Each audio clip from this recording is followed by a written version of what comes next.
Поднимаемся по трассе индивидуальной гонки.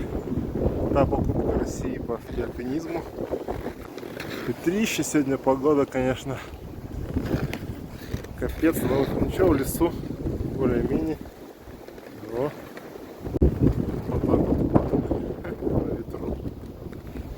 Ветер гудит в облаках, а мы идем.